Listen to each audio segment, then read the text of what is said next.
Calling all advocates. As we go into the final week of the 2015 legislative session, we caught up with legislative staff from the Florida League of Cities for updates on the priority issues adopted by municipalities across the state of Florida. First up, Sober Homes, House Bill 21, which creates a voluntary certification program for recovery residences, passed both chambers this week and is on the way to the governor for final action.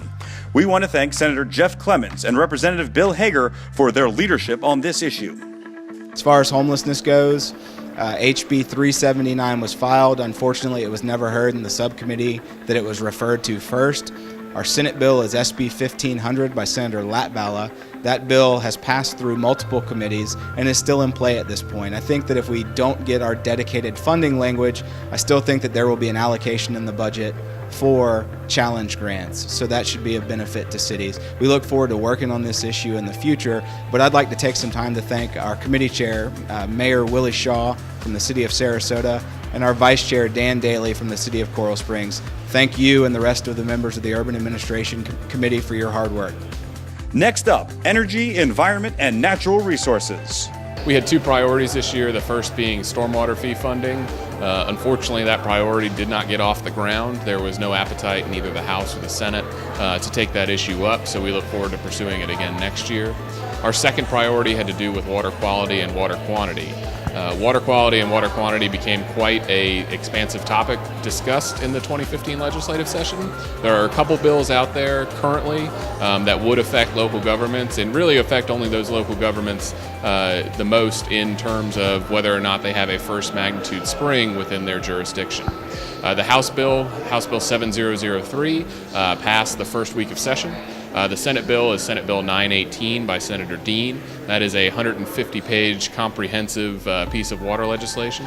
Currently, the House has amended recently House Bill 653 by Representative Pigman to include a large number of provisions found in Senate Bill 918 into that bill.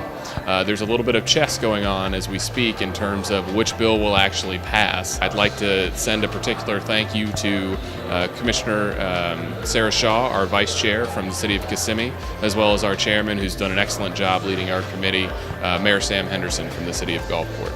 The two legislative priorities for the Transportation and Intergovernmental Relations Legislative Policy Committee were transportation network companies and the regulation of them. These are services like Uber, Lyft, and Sidecar. Representative Gates filed a bill, HB 817, which regulated these services. His bill had preemption language in it that did not allow any local government authority to regulate these services whatsoever, so we couldn't do any business licensing or permitting. On the other hand, Senator Simmons filed SB 1298 in the Senate. This only addressed the insurance regulation of these services. So we're in support of Senator Simmons' legislation. Our second legislative priority was transportation funding, as there is a lack of alternatives for our local government to find new funding alternatives for transportation projects.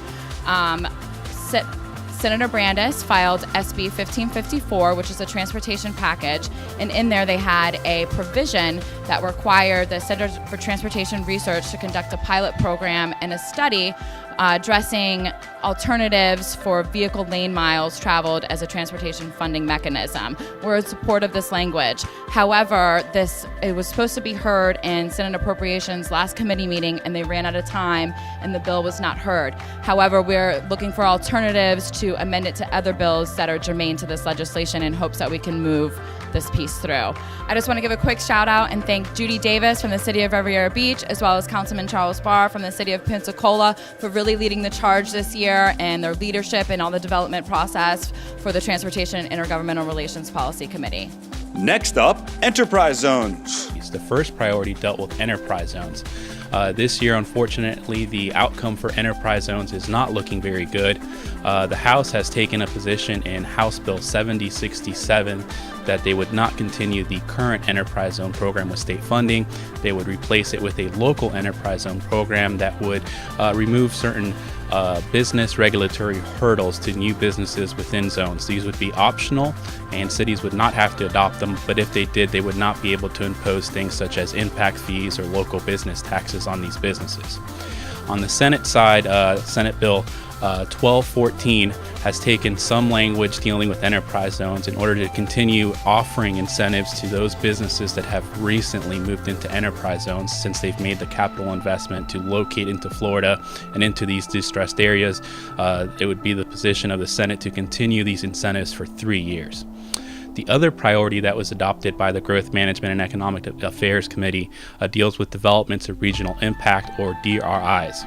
Unfortunately, this year it's looking very likely that the House and Senate will pass language that would do away with the current DRI program. The position of our committee was to try to keep current law as it relates to DRIs. The bills that have been filed on this subject are House Bill 933 and Senate Bill 1216. Both of these bills would effectively end the current DRI program, and for future DRI-sized projects, they would follow the state coordinated review process. I wanted to thank my current chair, Vice Mayor Manny Sid of Miami Lakes, and Vice Chair Joyce Gilly-Gossam from Fort Walton Beach for all the hard work they've done in putting these two priorities together and advocating on behalf of cities, and all the committee members that were able to make it up to Tallahassee and advocate on these two issues. Thank you very much for all your hard work. It's very much appreciated. The House and Senate continue to be in a stalemate on budget negotiations, with the most contentious issue being the $4.2 billion difference in federal health care funding.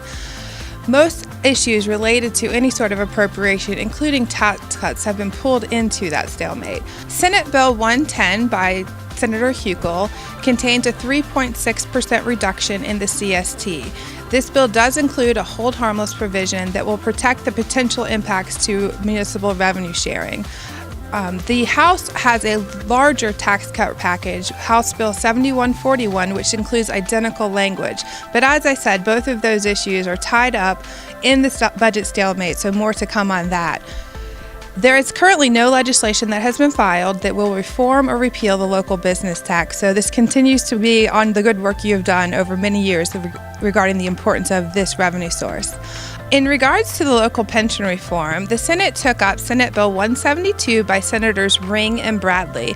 They did amend the bill this week to move to the House position, which is slightly more favorable to cities, and then passed it out final.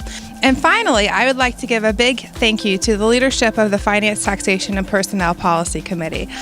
Mayor Harry Jennings from the City of Daytona Beach Shores and Commissioner Jim Norton from the City of Weston have done a tremendous amount in helping move forward the priorities of the league this year. I want to take the opportunity to thank all of you that have come to Tallahassee during the 2015 legislative session for your advocacy efforts. You've been an integral part of helping to move the league's agenda forward here in Tallahassee. It's really important that you come to Tallahassee during the session and maintain relationships with your legislators throughout the year. You help put a real face on these abstract issues. You give them specific and concrete examples of how the bills will affect you and your cities specifically. So come to Tallahassee, stop by the league office for a customized briefing, access to resources, or a place to rest between meetings. Remember, stay engaged. Your voice matters in Tallahassee.